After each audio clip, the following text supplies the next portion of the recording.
L'édito politique de Soisig Kemener de Marianne ce matin.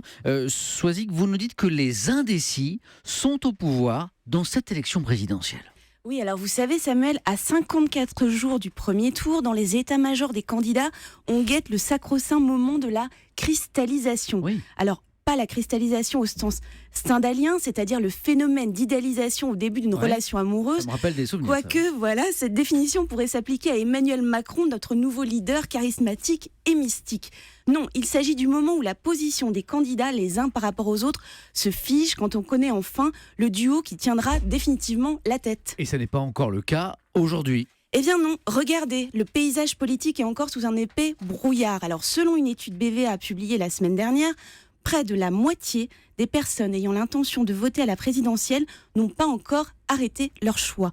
Alors, le ralliement de François Bayrou la semaine dernière a sans conteste densifié la candidature d'Emmanuel Macron.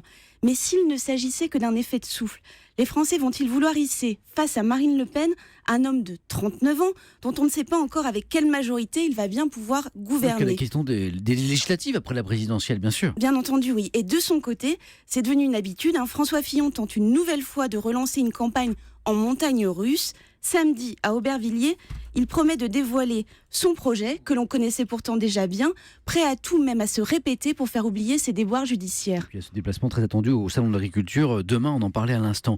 En même temps, des indécis à plus de 50 jours d'une élection présidentielle, Soisig, c'est assez normal.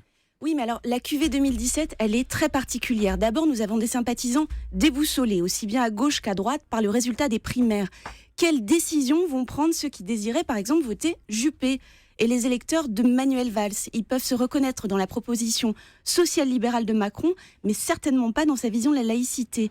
Il y a aussi ce nouveau phénomène, alors le PRAF. Voilà, alors c'est une notion développée par Brice Teinturier dans son dernier livre, qui a le même titre. PRAF comme plus rien à faire, plus rien à foutre. Le politologue parle, vous l'aurez compris, de ces Français indifférents, voire dégoûtés de la politique, qui pourraient bien faire turbuler le système le 23 avril prochain. Une situation qu'un collaborateur LR me résumait hier de ces quelques mots. Oui. On est dans le Schwarz. On est dans le Schwarz, c'est le flou. Voilà, le noir en allemand. L'inconnu à 54 jours du premier tour. Merci beaucoup Soisig, merci Axel.